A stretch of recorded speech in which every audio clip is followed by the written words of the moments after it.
ஆயக்கலைகள் 64 அதில் ஆணும் பெண்ணும் அறிந்தது எத்தனை ரகசிய கேள்விகள்.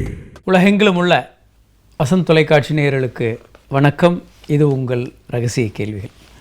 இன்றைக்கி வாழ்க்கையில் எல்லோரும் நீண்ட நேரம் வேலை செஞ்சுக்கிட்டு இருக்காங்க. ரொம்ப லேட் நைட் வரைக்கும் வேலை செய்கிறோம்.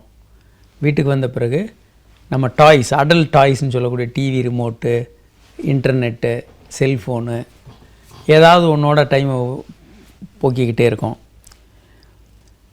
கடைசியில் ஒன்று நம்ம ஒர்க்கில் ஃபுல்லாக மாட்டிக்கிறோம், அல்லது இந்த அடல்ட் டாய்ஸ்ன்னு சொல்லுவாங்க, நம்ம பெரியவங்க விளையாடுற விளையாட்டு, இன்டர்நெட்டு, காரு, செல்ஃபோனு, டிவி, இதிலே டைமை போக்கிடுவோம். ரொம்ப நேரத்தை உபயோகமான ப்ரோக்ராம் பார்க்கலாம், உபயோகம் இல்லாமல் எது ஒன்றாலும் உட்காந்து பார்த்துக்கிட்டு இருக்கிறதுன்ற மாதிரி நம்ம பழகிடுவோம் கொஞ்ச நாள்லே. அப்புறம் அதுலேருந்து வெளியே வர முடியாது அவ்வளோ ஈஸியாக. இதில் நமக்கு மனைவியோட செக்ஸ் பண்ணுறதுக்கு நமக்கு ஏது நேரம்? ஆரம்பத்தில் கொஞ்ச நாள் செக்ஸ் பண்ணதோடு சரி, அப்புறம் எப்பயோ ஒரு முறை, அப்புறம் குழந்தையெல்லாம் பிறந்த உடனே இன்னும் மோசமாயிடும். சமீபத்தில் ஒரு மிகப்பெரிய ஆராய்ச்சி நடத்தினாங்க. 1960களில் மனிதன் செய்த வேலையை விட இன்றைக்கி ஒரு வருடத்தில் மனிதன் 400 மணி நேரங்கள் அதிகமாக வேலை செய்கிறான். இந்த நம்ம 50 வருடங்களுக்கு முன்னால் இருந்த மனிதனை விட, போன ஜென்ரேஷனோட நம்ம 400 மணி நேரங்கள் அதிகமாக வேலை செய்கிறோம். அதுக்கப்புறம் நமக்கு டிஸ்டர்ப் பண்ணுறதுக்கு நிறைய கருவிகள் வந்துருச்சு. ஏன்னா இந்த கருவிகள்லாம் 1960களில் கிடையாது. டிவி, இன்டர்நெட்டு, செல்ஃபோனு இதெல்லாம் கிடையாது. இதெல்லாம் நமக்கு டைமை கொஞ்சம் நேரம் காலி பண்ணிகிட்ருக்கோம். ஃபேஸ்புக்கு. ஸோ மனைவியோட செக்ஸ் பண்ணுறதுக்கு நேரம் கிடையாது. பெண்களை பொறுத்த வரைக்கும் இன்னும் கொஞ்சம் சிக்கலான விஷயம். போன ஜென்ரேஷன்லாம் அம்மாக்கள் வீட்டு வேலையில் செய்வாங்க, அப்பாக்கள் வேலைக்கு போவாங்க. இன்றைக்கி பெண்கள் வேலைக்கும் போகிறாங்க, வீட்டுக்கு வீட்டு வேலையும் செய்யணும். ஒரு டபுள் வேலையாயிடுச்சு. வேலைக்கும் போகணும், வீட்டுக்கு வீட்டு வேலையும் அவங்க தான் செய்யணும். கணவர்கள் பேப்பர் எடுத்து கையில் வச்சுக்கிட்டு டிவி முன்னால் ரிமோட்டோடு உட்காந்துருவாங்க. காஃபி கொண்டு வந்து கொடுத்து ரிமோட்டை ஆன் பண்ணி சுவிட்ச் பண்ணிக்கிட்டே இருக்கலாம். இந்த மாதிரி ஒரு சிக்கலான சூழ்நிலை. எல்லாருமே நிறைய நேரம் வேலை செய்கிறோம். அப்போது காதல் எங்கே போச்சு? இதோட ஒரு குழந்தை பிறந்த உடனே இரவு நேரம், தனிமையான அந்த அருமையான இரவு நேரம் ஒரு டெட் டைம்னு, அந்த காதலிக்கே அங்கே இடம் இல்லாமல் போயிடும். குழந்தை நடுவில் படுத்துருக்கோம், குழந்தைக்கு வேலை செஞ்சு அம்மா டயர்டாகிருப்பாங்க. 24 ஹவர்ஸ் நர்சிங் பார்க்கும்போது குழந்தை டயர்டாகிடுவாங்க. செக்ஸில் எதுலேயுமே வாழ்க்கையில் ஆர்வம் இல்லாமல் போயிடும் அம்மாவுக்கு. அதே மாதிரி காதல் அங்கே காணாமல் போயிருக்கும்.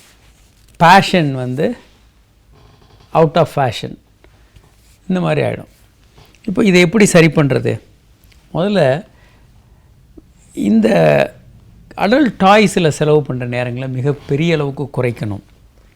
அதே மாதிரி உங்கள் ஒர்க்கு ஒர்க்ஹாலிக்காக நீங்கள் இருந்தீங்கன்னா அந்த உங்கள் ஆட்டிடியூடை மாற்றணும். ஒர்க்கில் டூ மச் ஹவர்ஸ். ஒருத்தர் காலையில் 9 மணிக்கு வர்றாரு, ஈவினிங் 6 மணி 7 மணிக்கு முடிக்கிறாருன்னா, போகாமல் உட்காந்து அங்கே ஃபுல்லாக டைமை வேஸ்ட் பண்ணிகிட்டே இருப்பாங்க மணிக்கணக்கில். இது ஒரு தவறான முறை. எப்படி அவங்க பண்ணக்கூடாது. வீட்டுக்கு ஒதுக்கணும். இப்போது பல்வேறு ஆய்வுகளில் என்ன பண்ணாங்கன்னா, சனி ஞாயிறு கம்பல்சரியாக கார்ப்பரேட்லலாம் வேலை செய்கிறவங்க 2 பேருக்கும் வீட்டுக்கு அனுப்பிச்சிடணும். வேலை செய்கிறவங்களெல்லாம் அவங்களுக்கு வேலையை பற்றிய கவனமே இருக்கக்கூடாது. 2 நாட்கள் அவங்க ஃபேமிலிக்கு. இல்லைன்னா அவங்கக்கிட்ட டைவர்ஸ் ரேட் ரொம்ப அதிகமாகுது. இந்த கார்ப்பரேட் கல்ச்சரில் விவாகரத்துக்கள் எங்கேயோ போயிடுச்சு, ரொம்ப ஹையாக போயிட்டுருக்கு. ஸோ நாம் ஒரு ஒர்க்ஹாலிக்கா இல்லையான்னு எப்படி கண்டுபிடிக்கிறது? ஒன்று நமக்கு இப்போது எந்த நேரமும் ஆஃபீஸே கதின்னு கிடைக்கிறவங்களுக்கு மற்ற மனிதர்களோட, சக மனிதர்களோட பழகும் வாய்ப்பு மிக குறைகிறது. அதனால் ஒரு சோஷியல் ஸ்கில் இவங்களுக்கு ரொம்ப குறையுது. மற்றவர்களோட பழகும் தன்மை, இணக்கமாக போகும் தன்மை ரொம்ப குறைகிறதுன்னு விஞ்ஞானிகள் கண்டுபிடிச்சிருக்காங்க. அதே போல் இவங்க ஆஃபீஸுக்கு வெளியே எளிமையாக மற்றவர்களோட தொடர்பு ஏற்படுத்தி கொண்டு ஒரு நெருக்கமாக ஆக முடியறதில்ல அப்படின்னு கண்டுபிடிச்சிருக்காங்க. அதே மாதிரி இவங்களுக்கு வந்து நிறைய மன அழுத்தம் உண்டாகுது. ஒரு காலர். ஹலோ ஹலோ, வணக்கம். யார் எங்கேருந்து பேசுகிறீங்க சார்? சார் கலைச்செல்வன் பேசுகிறேன் சார். இங்கே சொல்லுங்கள் கலைச்செல்வன், எங்கேருந்து பேசுகிறீங்க? சார் திருப்பூர்லேருந்து பேசுகிறேன் சார். சொல்லுங்கள் கலைச்செல்வன். சார் இப்போ வந்து கேனத்தில் இது அடைப்பு கருக்குழாயில் அடைப்பு இருக்குன்னு சொல்லியிருக்காங்க. சொல்லுங்கள். ஆமாம் சார், ஆமாம் சார். சொல்லுங்கள். அது வந்து எப்படி சார் ரிமூவ் பண்ணலாமா என்ன ஏது? கண்டிப்பாக அதை ரிமூவ் பண்ண முயற்சி பண்ணலாம். சில கெத்தீட்டர்ஸ் இருக்குது. அப்படி ரிமூவ் பண்ண முடியலைன்னா ஒரு கருக்குழாய் நல்லா இருக்கா, ரெண்டுமே அடைப்பா? இல்லை, ஒரு தான் சார் அடைப்பு. அப்போ இன்னொரு பக்கம், அந்த பக்கம் கருமுட்டையில் வளர்ந்து வெடிக்கும் போது கருத்தரிக்க வாய்ப்பு இருக்குது. 50% வாய்ப்பு இருக்குது. ஒன்று. இரண்டாவதாக இன்னொரு கருக்குழாயிலே அடைப்பை நீக்க முயற்சி பண்ணலாம். அப்படி முடியலைன்னா இருக்கிற ஒரு கருக்குழாயில் கருத்தரிக்கலாம். இதிலெல்லாம் பல முறை முயற்சி பண்ணியும் ஃபெயிலியர் ஆகிடுச்சுன்னா கருக்குழாய் அடைப்போடையே நீங்கள் டெஸ்ட் டியூப் பேபி போன்ற முறைகளுக்கு போய்க்கலாம். கருமுட்டையில் வெளியெடுத்து உங்களுடைய விந்தணுவை எடுத்து கருக்குழாயில் என்ன நடக்குமோ அந்த கருவுறுதலை லேபில் வச்சு பண்ணி கருவெடுத்து கர்ப்பப்பையில் வைக்கலாம். இந்த முறையில் வந்து நீங்கள் முழுமையாக வெற்றி பெறலாம். ஒன்றும் கவலைப்பட வேண்டாம். ஒரு காலர் இருக்காங்க. ஹலோ. ஹலோ, வணக்கம். யார் எங்கேருந்து பேசுகிறீங்க சார்? தக்கலையிலேருந்து பேசுகிறேன். தக்கலை. சொல்லுங்கள், உங்கள் பேருங்க? ராஜேஷ். சொல்லுங்கள் ராஜேஷ். இது ஆணுறுப்பு உண்டுல்ல, அது எடுப்பு சக்தி கொஞ்சம் கம்மியாக இருக்குது. அதுக்கு என்ன செய்யணும்? உங்களுக்கு என்ன வயசாகுதுங்க? 27. ஏதாவது ஒரு பய உணர்வு, சுய இன்பம் பண்ணது, தூக்கத்தில் விந்து வந்தது, அதனால ஏதாவது இருக்குதுன்னு நினச்சிங்கன்னா அந்த பய உணர்வை விட்டுருங்க. அதனால் வராது. இல்லை எனக்கு அதெல்லாம் ஒன்றும் இல்லை, ஆனால் இயல்பாகவே விரைப்புத்தன்மை கம்மியாக இருக்குதுன்னு நினச்சிங்கன்னா நீங்கள் ஒரு செக்ஸாலஜி மருத்துவனுங்க. பல காரணங்கள் இருக்குது. ஹார்மோன்கள் குறைபாடு இருக்கலாம், இல்லை ஆணுறுப்பில் இரத்த குழாய்களில் பிரச்சனை இருக்கலாம், நரம்புகளில் ஏதாவது பிரச்சனை இருக்கலாம், மன பிரச்சனை இருக்கலாம். உங்களுக்கு மன அழுத்தம், மன ஸ்ட்ரெஸ் அதிகமாக இருந்தால், அல்லது உங்களுக்கு வேறு ஏதாவது பிரச்சனைகள் இருந்ததுன்னா அந்த பிரச்சனைகளால் வரலாம். நீங்கள் எதாவது மாத்திரை சாப்பிட்றீங்கன்னு வச்சுக்கோங்க, ஸ்மோக்கிங், ஆல்கஹால், போதை மருந்துகள், இல்லை தூக்க மாத்திரை, இல்லை கை கால் வலிப்புக்கு சாப்பிடக்கூடிய மருந்துகள், பிபிக்கு சாப்பிட மருந்துகள், இப்படி ஏராளமான மருந்துகளும் இந்த பிரச்சனையை உண்டு பண்ணலாம்.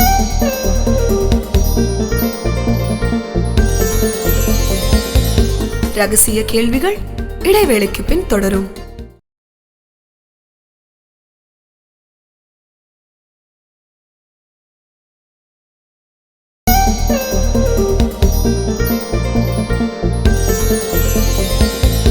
ரகசிய கேள்விகள் தொடர்கிறது.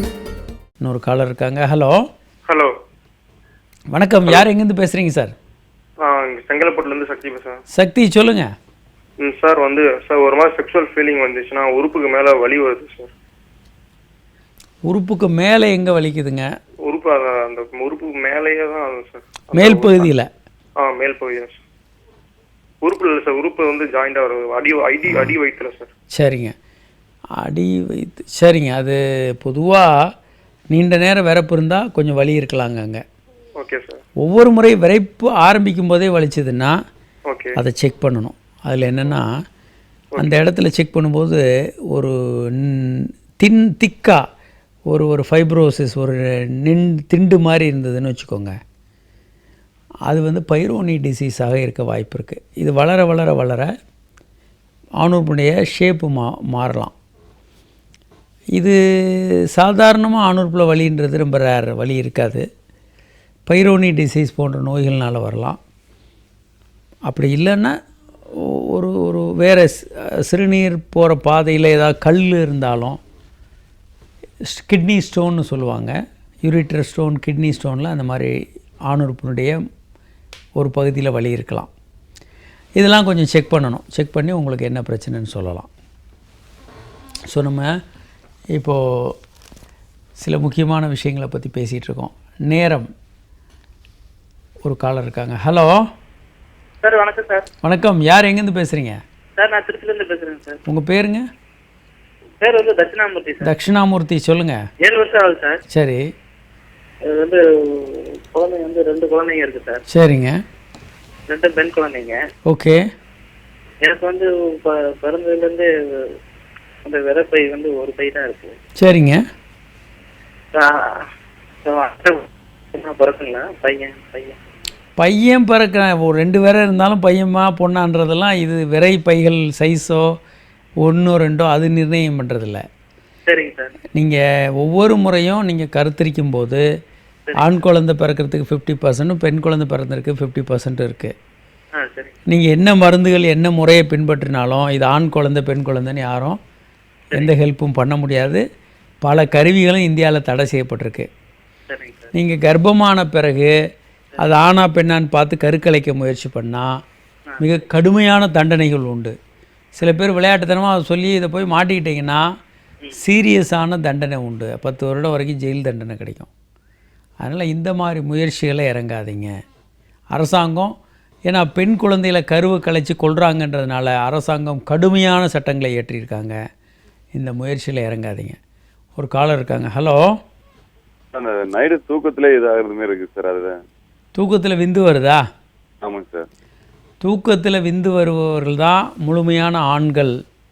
சரிங்க சார். விரைப்புத்தன்மை, தூக்கத்தில் விந்து வர்றது இதெல்லாம் நீங்கள் ஆரோக்கியமாக இருக்கிறீங்கன்னு அடையாளம். ஒரு ஆணுக்கு வந்து தூக்கத்தில் விந்தே வந்ததில்லை வாழ்நாள் முழுவதும் அப்படின்னா அவருக்கு குறைபாடு இருக்குதுன்னு அர்த்தம்.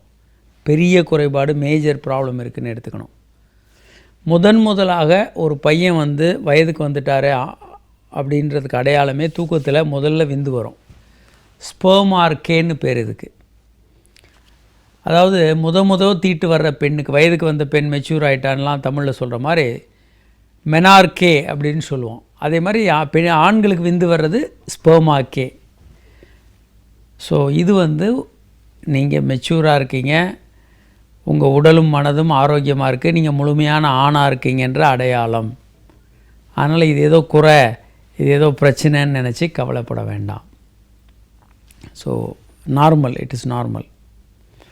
இப்போது நாம் வந்து ஒரு 50 வருடங்களுக்கு முன்பு வாழ்ந்தவர்களை விட அதிகமான அளவில் நீண்ட நேரம் உழைக்கிறோம், செக்ஸ் ரொம்ப கம்மியாக பண்ணுறோம். சில நேரம் ஒர்க்கில் பண்ணுற அளவுக்கு கவனத்தை நம்ம வேலைகளில் செக்ஸ் உறவுகளில் காண்பிப்பதில்லை. இதற்கு வந்து இதை எப்படி நம்ம வேலைக்கும் நம்ம செக்ஸ் உறவுகளுக்கும் செக்ஸுக்கும் மனைவியோட உறவையும் எப்படி பேலன்ஸ் பண்ணுறது? ஒன்று வந்து என்ன மாதிரி வாழ வேண்டும். இப்போ காலங்கள் தெரியும், டிவி, பல்வேறு நம்மளை சுற்றியுள்ள என்ன என்வரான்மெண்ட்டும் தெரியும். எப்படிப்பட்ட மனிதனாக எவ்வாறு வாழணுன்றதை நீங்கள் சூஸ் பண்ணுங்கள். மற்றவங்க உங்கள் மேலே திணிக்க விடாதீங்க. ஒரு காலர் இருக்காங்க. ஹலோ. ஹலோ, வணக்கம் சார். வணக்கம். யார் எங்கேருந்து பேசுகிறீங்க சார்? நான் முகுந்தன் சார், ஐநாவரத்துலேருந்து பேசுகிறேன். முகுந்தன் சொல்லுங்கள் சார். எனக்கு வந்து ஒரு எனக்கு 31 வயசு ஆகுங்க சார். சரிங்க. நான் ஒரு வீட்டில் வந்து கிட்டத்தட்ட ஒரு 9 வருஷமாக வேலை செஞ்சுட்டு இருக்கேன். Okay okay. அவங்க வந்து அவங்க ஹஸ்பண்ட் வந்து இதுல அப்ராட்ல இருக்காருங்க சார். சரி. வெளிநாட்டில் இருக்காரு. எனக்கு அவர் ஒரு 4 வருஷத்துக்கு ஒரு வாட்டி 5 வருஷத்துக்கு ஒரு வாட்டி வந்து போவாருங்க சார். எனக்கு இன்னும் மேரேஜ் ஆகல. அவங்க வீட்டை வந்து அடிக்கடி வீட்டோட டிரைவர் இருக்கிறதுனால என்னை கூப்பிட்டு அடிக்கடி யூஸ் பண்ணிப்பாங்க. சரி. எனக்கு அதனால மேரேஜ்க்கு அப்புறம் ஏதாவது பாதிப்பு வருமா? அதாவதுங்க, இப்படி தாம்பத்திய உறவு வச்சுக்கிட்டிங்கன்னா அவங்களுக்கு வந்து பார்ட்னர் இருக்காங்க, அவங்க ஹஸ்பண்டுக்கு எத்தனை பார்ட்னர்னு சொல்ல முடியாது. இப்படி நிறைய பேர் பார்ட்னர்ஸ் இருந்தாங்கன்னா என்ன பிரச்சனைன்னா, யாராவது ஒருத்தருக்கு ஒரு கான்டாக்ட் மூலமாக நோய் வந்தால் இந்த டீமில் இருக்க எல்லாருக்கும், உங்களுக்கும் சேர்த்து எல்லாருக்கும் பிரச்சனை வரும். அவங்க ஹஸ்பண்ட் அங்கே யாருடைய செக்ஸ் பண்ணிகிட்ருக்காரு, இங்கே ஒய்ஃப் யாருடைய செக்ஸ் பண்ணிகிட்ருக்காங்க, ஏதாவது ஒரு லிங்க்கில் நீங்கள் யாருடையாவது வச்சிட்ருக்கீங்க. ஒருத்தருக்கு ஒரு வியாதி வந்தால் எல்லாருக்கும் வந்துடும் சார். எனக்கு யார்கிட்டையும் இல்லை சார். எனக்கு இவங்க கிட்ட தான், இவங்க கிட்டேருந்து விடுபடணும். ஆனால் என்னுடைய குடும்ப சூழல் வந்து இங்கேருந்து என்னால் வெளியேற முடியல. சரிங்க. சம்பளம். அதனால எனக்கு தெரிஞ்சு அவங்க ஹஸ்பண்ட் வந்து 4 இயர்ஸ் ஒரு வாட்டி வருவார். வித்தின் 15 days தான் இருப்பார். சரிங்க. எது எப்படியா இருந்தாலும் இந்த விஷயங்களை வந்து நீங்கள் தொடர்ந்து கொண்டு போகிறது உங்கள் குடும்பத்திலையும் குழப்பம் ஏற்படுத்தும். உங்களுடைய அதாவது இங்கே தவறான விஷயங்களில் நீங்கள் ஈடுபட்டீங்கன்னா பல நேரங்களில் அது ஒரு இடத்துல நிற்காமல் ரொம்ப ஆழமாக உங்களை கொண்டு போய் மாட்டி விட்டுரும். பொதுவாக தவறுகளாக ரொம்ப ஆரம்பத்திலே தவறுகளுக்குள்ளேயே போகாமல் இருக்கிறது தான் நல்லது. கொஞ்சம் தவறுகளுக்கு இறங்கிட்டிங்கன்னா அடுத்தடுத்து தவறுகள் பண்ணுறது உங்களுக்கு பழகிட்டு அதிலிருந்து ஏதாவது பிரச்சனை வரும்போது அங்கேருந்து அதை எல்லாத்தையும் மறைக்கிறதுக்கு சில நேரம் கொலை பண்ணுறது, தற்கொலை பண்ணுறது, சீரியஸான பிரச்சனைகள் வந்துடும். HIV போன்ற தொற்றுக்கெல்லாம் உங்களுக்கு ரொம்ப எளிமையாக வந்துடும், யாராவது ஒருத்தருக்கு இந்த லிங்க்கில் வந்தால். அதனால் பொதுவாக நாங்கள் இந்த குற்ற உணர்வே உங்களுக்கு பெரிய வியாதியாக வரும், பின்னால் மன அழுத்தமாகவும் பல சிக்கல்களையும் உங்களுக்கு கொண்டு பண்ணும். பொதுவாக தவறுகளை ஆரம்பிக்கவே ஆரம்பிக்காதீங்க, அல்லது முளையிலேயே வெளியே கிள்ளி போட்டுருங்க, வேறு வேலைக்கு போங்க. என்ன உங்களை பட்டினிலே ஆக போகிறதில்ல. நீங்கள் இதே ஈக்குவலண்ட்டான இன்னும் கொஞ்சம் சம்பளம் கம்மியானாலும் ஒரு நல்ல வேலைக்கு போயிட்டு இந்த தவறான தொடர்புகளை எல்லாத்தையும் துண்டிச்சிருங்க.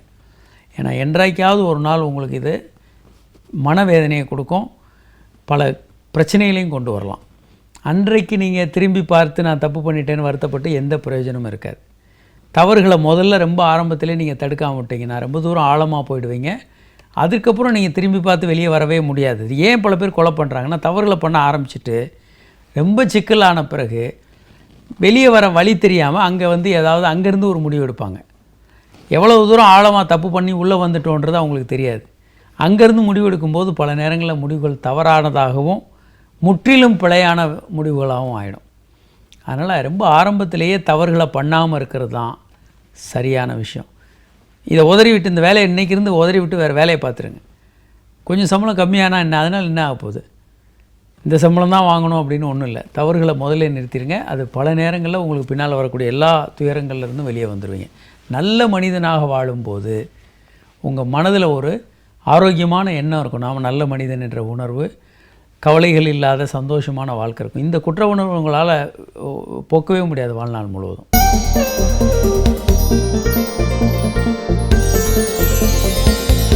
ரகசிய கேள்விகள் இடைவேளைக்கு பின் தொடரும்.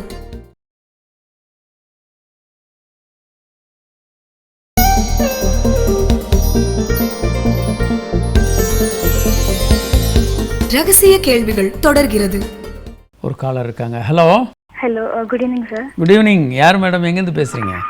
சார், ஈரோட்லேருந்து ஜோதிங்க சார். ஜோதி சொல்லுங்கள். சார், என் ஹஸ்பண்ட்க்கு SLE ப்ராப்ளம் இருக்குது. சரிங்க. அதனால இப்போ கன்சீவான ஏதாவது ப்ராப்ளம்ஸ் இருக்குமா குழந்தைக்கு? பொதுவாக SLE வந்து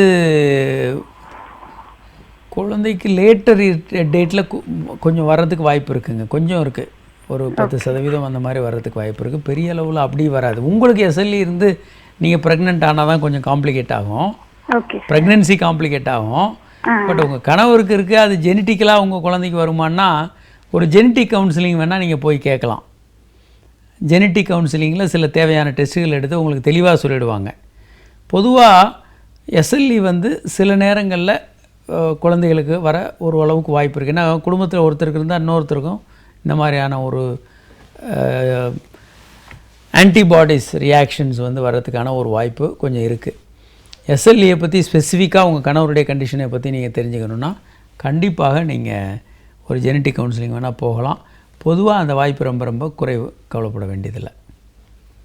சரி, இப்போது நம்ம வாழ்க்கையில் வந்து ஸ்ட்ரெஸ் உள்ளதாக இருக்குது, நம்ம ரொம்ப நேரம் வேலையில் கவனம் செலுத்துகிறோம். அப்போது மறுபடியும் உறவுகளுக்கு அவ்வளோ தூரம் நம்ம நேரம் ஒதுக்கிறதில்ல. எப்படி அப்போது உறவுகளுக்கு முக்கியத்துவம் கொடுத்து பண்ணுறது? நீங்கள் விரும்பக்கூடிய வகையில் உங்கள் வேலையை மாற்றிக்கங்க. இப்போ ஒரு டிரைவராக வேலை செய்கிறவர் சொன்னார், எனக்கு இதில் சம்பளம் கிடைக்கிறனால இதில் இருக்கேன், இந்த மாதிரி இருக்கக்கூடாது. தவறுகளை இப்படி பண்ண ஆரம்பிச்சிட்டிங்கன்னா அதுலேருந்து வெளியே வர முடியாது. நீங்கள் எப்படிப்பட்ட மனிதனாக வாழ விரும்புகிறீங்களோ அந்த மாதிரியான வேலைக்கு போங்க. அட்லீஸ்ட் டெம்பரரியாக ஒரு வேலையில் சேர்ந்தால் கூட பின்னால் எப்படிப்பட்ட மனிதனாக வாழ விரும்புகிறீங்களோ அந்த மாதிரி வேலையை தேர்ந்தெடுத்து நீங்கள் உங்கள் வாழ்க்கையை அமைத்துக்கோங்க. நீங்கள் தான் உங்கள் கையில் வந்து ஆர்டிஸ்ட்டு. உங்கள் கையில் தூரிகையை கொடுத்துருக்காங்க, அதில் ஒரு அழகான ஓவியத்தை நீங்கள் தீட்டலாம், வாழ்க்கையை நல்ல முறையில் அமைத்துக்கிட்டு. அல்லது கிறுக்கல்களாக நீங்கள் கிறுக்கலாம், குப்பையாக உங்கள் வாழ்க்கையை கொண்டு போகலாம். ஸோ உங்களுக்கு ஒரு ஒயிட் ஸ்க்ரீன் கொடுத்து கையில் ஒரு வண்ணங்களும் தூரியையும் கொடுத்துருக்காங்க, ப்ரஷ் கொடுத்துருக்காங்க. அற்புதமான ஒரு எல்லோரும் பிரமிக்கக்கூடிய ஓவியத்தை வரையவும் உங்கள் கையில் தான் இருக்குது. அற்புதமான வாழ்க்கையை நீங்கள் வாழலாம், காந்தி மாதிரி ஒரு வாழ்க்கையை வாழ முடியும். அல்லது கிறுக்கல்களை மாதிரி கிறுக்கி குப்பையாக உங்கள் வாழ்க்கையை நீங்கள் கொண்டு போகிறது உங்கள் கையில் தான் இருக்குது. ஆனால் குப்பையாக நம்ம வரைஞ்சிட்டு மற்றவர்களை ப்ளேம் பண்ணுறதில் நாம் ரொம்ப கவனமாக இருப்போம். அதை நாம் முற்றிலுமாக தவிர்க்க வேண்டும். ஒரு காலர் இருக்காங்க. ஹலோ. வணக்கம் சார். வணக்கம். யார், எங்கேருந்து பேசுகிறீங்க சார்? வணக்கம் சார், நான் சென்னை ஆவடியிலேருந்து பேசுகிறேன் சார். என் பேர் ரகு. ரகு, சொல்லுங்கள். சார் என் ஒய்ஃப் கன்சீவாக இருக்காங்க. கங்க்ராச்சுலேஷன். Thank you sir. சொல்லுங்கள் சார். சார் இப்போ 4 மாசமா இருக்காங்க சார். சொல்லுங்கள் சார். இப்போ கன்சீவ் டயத்தில் நான் எப்போ இதெல்லாம் செக்ஸ் பண்ணலாம், எது வரைக்கும் பண்ணலாம் அப்படின்ட்டு. எங்களை பொறுத்த வரைக்கும் நீங்கள் டெய்லி செக்ஸ் பண்ணலாம், டெலிவரி வரைக்கும் செக்ஸ் பண்ணலாங்க. அது வந்து குழந்தைக்கும் ஆரோக்கியம், உங்களுக்கு ஆரோக்கியம், உங்கள் மனைவிக்கும் நல்லது. Okay sir. சில நேரங்களில் ஓகே சார். ஒரு நஞ்சு கீழே இருக்குது, அந்த பிளாசண்டா கீழே இருக்குது, இல்லை ப்ளீடிங் லைட் ஆகுது, சில சிக்கல்கள் இருக்குது அப்படின்னும் போது உங்கள் டாக்டர்கள் பண்ண வேண்டாம்னா நிறுத்துங்க. கொஞ்சம் 6 மாதம் 4-5 மாதம் ஆகும்போது வயிறு பெருசாகிடுச்சு, அது மேலே அழுத்துற மாதிரி இருந்தால் பொசிஷனை மாற்றுங்க. அவங்கள டேபிள் மேலே படுக்க வச்சு நீங்கள் நின்று செக்ஸ் பண்ணலாம். பின்பக்கமாக டாகி ஸ்டைல்னு சொல்லுவாங்க, நின்றுக்கிட்டு பின்பக்கமாக இருந்து நீங்கள் செக்ஸ் பண்ணலாம். சைட் பை சைடு பண்ணலாம். இப்படி பல்வேறு வகையில் நீங்கள் செக்ஸ் பொசிஷனை மாற்றி நீங்கள் செக்ஸ் பண்ணலாம். இப்படி பல்வேறு வகையில் இதை மாற்றலாம். இன்னும் நம்ம பல்வேறு விஷயங்களை பேச வேண்டியது இருக்குது. அதாவது ரொம்ப நேரம் வேலையில் செலவு பண்ணி உங்கள் வாழ்க்கை உறவுகளை கெடுத்துக்காதீங்க. சில நேரம் டைவர்ஸுக்கு இது ஒரு முக்கியமான காரணமாக இருக்குது. எல்லோரும் வாழ்க்கையில் தொழிலில் பெரிய அல்லது ஒரு வேலையில் பெரிய அச்சீவ் பண்ணணும், பெரிய மேனேஜர் ஆகணும்னு பார்க்குறாங்க. ஆனால் இடையில் வாரத்துக்கள் அதிகமாகிடும். வேணால் மனைவிகிட்ட நேரமே செலவு பண்ணாதனால. ஸோ நீங்கள் எதுக்கு ப்ரியாரிட்டி கொடுக்கணுன்றதை முடிவு பண்ணி வாழ்க்கையில் தேவையான விஷயங்களுக்கு ப்ரியாரிட்டி கொடுத்து வாழும்போது வாழ்க்கை வந்து ஒரு அற்புதமான விஷயமாக மாறும். இன்றைய நிகழ்ச்சியில் நம்மளோட பங்குக்கிற இயலாத வாசகர்கள் உங்கள் கேள்விகள் எங்களுக்கு SMS மூலமாக அனுப்பலாம். 9841266666 என்ற எண்ணுக்கோ 94494444 என்ற எண்ணுக்கோ உங்கள் கேள்விகள் எங்களுக்கு SMSகள் அனுப்பலாம். அல்லது hi@drkamaraj.net என்ற மின்னஞ்சல் முகவரிக்கு உங்கள் கேள்விகளை எங்களுக்கு மின்னஞ்சலில் அனுப்பலாம். மீண்டும் நாளை சந்திப்போம். வணக்கம்.